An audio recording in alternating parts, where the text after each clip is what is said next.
You can kill a Scottish person on a Sunday if they're standing on the city wall, provided it's with a bow and arrow and that the arrow goes through their eye.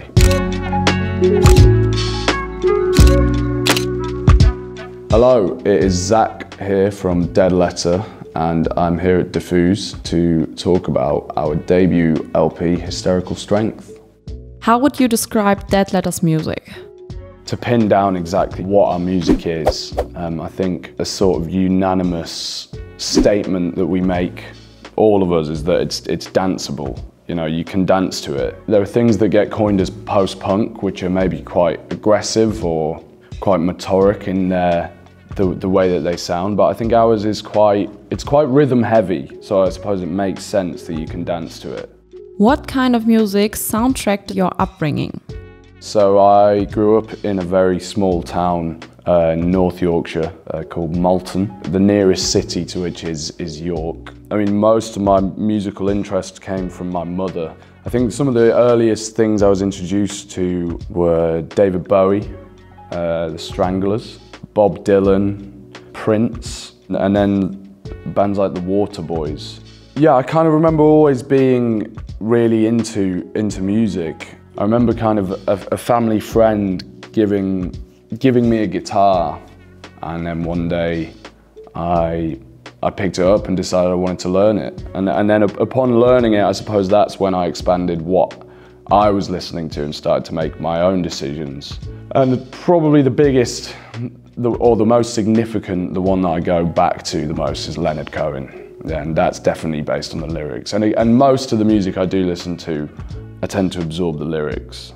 How did you assemble as a band? So I was primary school and secondary school with George. And then to quickly talk about Alfie, his mother and my mother are very good friends. So I've always known him. I can't remember a time when I didn't know him, when I wasn't friends with him. What happened was George and I went over to a town called Whitby and saw Alfie and his older brother. They were busking on the streets. We were really into the idea of doing that. So George and I then started doing it ourselves. After doing that for a while, we decided we wanted to play a gig, but realised that if we were going to pull it off, we should probably get a drummer. And I gave Alfie the call up and sort of introduced them to one another. We kind of just became quite a solid trio from there. And that just developed, you know, that just evolved over the years. I think when we then moved to London and got more people involved. How did you land on the name Deadletter, and what does it mean? Our former band name was Mice on Mars. You can sort of hear the youth in the band name. You can kind of tell it was named by a bunch of teenagers. We decided to change the band name and sort of start fresh.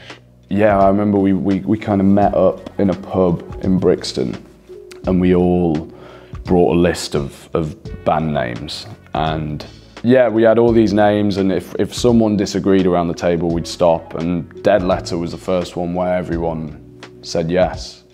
There's a few meanings. It can either be a piece of undelivered mail, which is maybe the less interesting one, or it can be a law which is still within, you know, the book of law, but isn't really in effect. For instance, there's a very strange law which might be termed a dead letter near where I'm from in York, which is that you can, I don't know if it's still the case, but it was until quite recently, you can kill a Scottish person on a Sunday if they're standing on the city wall, provided it's with a bow and arrow and that the arrow goes through their eye. Haven't tried, no. No, I think it would be quite a good PR stunt, but also not, you know, bad karma. How did you write songs for Deadletter, especially for the album? We didn't sit down and sort of write all those songs as an album. The oldest songs are maybe like 2 years old. The thing is with the way we write, we just write songs a lot. You know, we write a lot of music together. And I think then when it came to the album, we already kind of had probably 9 of the songs. The last 3 sort of came together whilst we were on tour last year in sound checks, which are actually great opportunities to write music. I think there's always been this sort of underlying urgency within Deadletter And I think that when you've got 45 minutes on a stage before a show, that's a very urgent scenario. You know, it might be someone might start playing something and then everyone else joins in, and then I'll sprint to the green room, grab my notebook, bring it back. We'll look around, we'll record it on a voice memo, and then we'll do it the next night at the sound check again, and then the next night, and the next night, until the point where actually there's just been this really organic song that's been written. What can you tell us about the title and the overall concept for the album?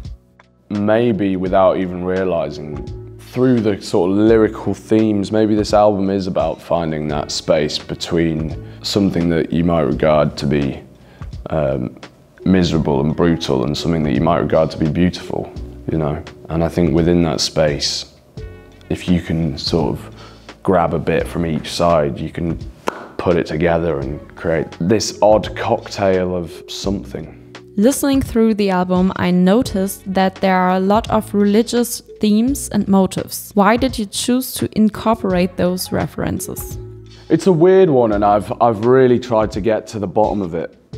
Not only in interviews, but by myself, is kind of where did all this quite, you know, fairly religious imagery come from as a person who has never sat down and read the Bible page to page or studied it. I think that there is power within that text, which I've maybe just picked up on over the years.